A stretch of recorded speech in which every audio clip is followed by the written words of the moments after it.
Diwrnod Prysur Ned. Roedd hi'n ddiwrnod hyfryd ar y fferm. Roedd Ned wedi codi'n gynnar ac roedd e'n barod i wneud diwrnod arall o waith. Aeth e at y tŷ i weld pa waith roedd y ffermwr eisiau iddo ei wneud.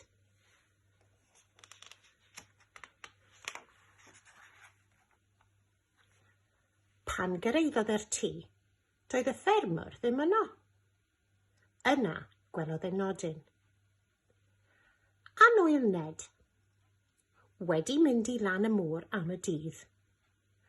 Gwneud i wneud yn siŵr bod popeth yn iawn ar y fferm, os gweli di'n dda. Dwi wedi creu rhestr o bethau i'w gwneud. Welai di heno, y ffermwr.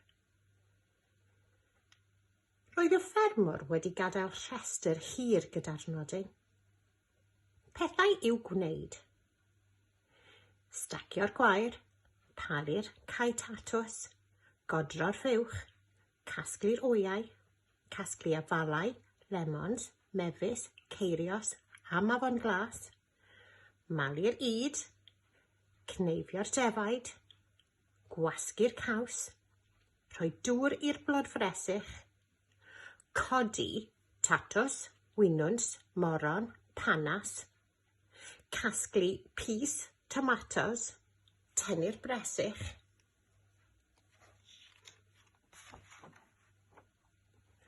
roedd Ned wrth ei fodd bod y ffermwr wedi gofyn iddo fe ofalu am y fferm. Gwych, meddyliodd Ned. Doedd e ddim wedi gofalu am y fferm o'r blaen, ond doedd e ddim yn poeni. Dydi ffermio ddim yn waith caled, meddyliodd.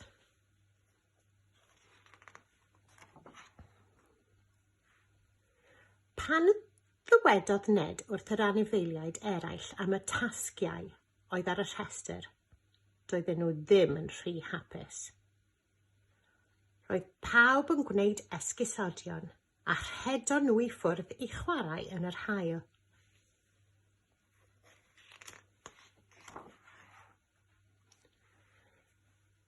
Doedd Ned ddim wedi disgwyl i hynny ddigwydd.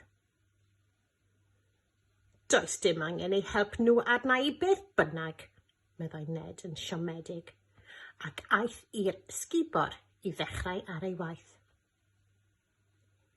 Erbyn amser cinio, sylweddolodd Ned nad oedd pethau'n mynd yn dda o gwbl.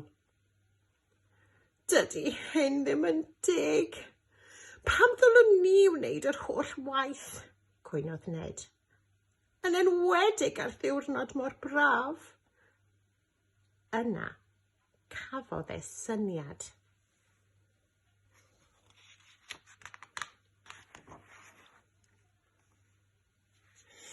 Diwrnod perffaith ar gyfer picnic, meddai Ned.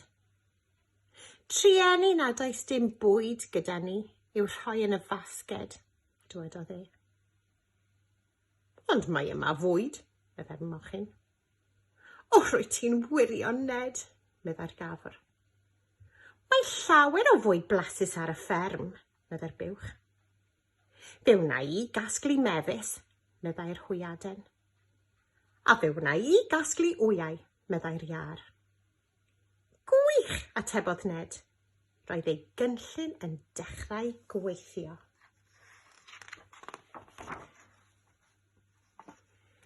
Cyn bo hir, roedd pawb ar y fferm yn brysur. Roedd yr holl anifeiliaid eisiau paratoi rhywbeth arbennig ar gyfer y picnic. Roedd Ned wedi synnu. Doedd e erioed wedi gweld yr anifeiliaid mor brysur. Cyn bo hir, roedd popeth yn barod.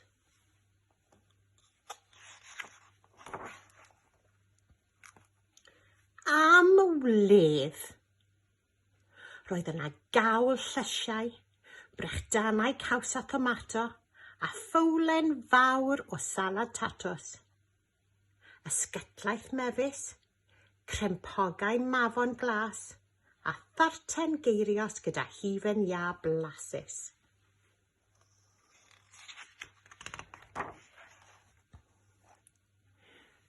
Tra roedd yr anifeiliaid yn bwyta, edrychodd Ned ar rhestr y ffermwr. Gwaith gwych, wedodd Ned. Rydych chi wedi paratoi picnic hefyd, ond rydych chi hefyd wedi gorffen yr holl waith ar y fferm. Gan fod pawb wedi gweithio mor galed, fe gewch chi syrpreis arbennig.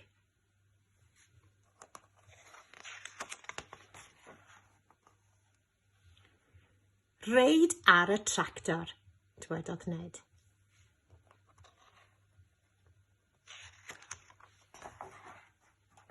Hwrê! Pawb at y tractor, gwaeddodd Ned. Gwyliodd yr anifeiliaid yn rhedeg at y tractor. Roedden nhw wrth eu bodd. Yna sylweddolodd Ned.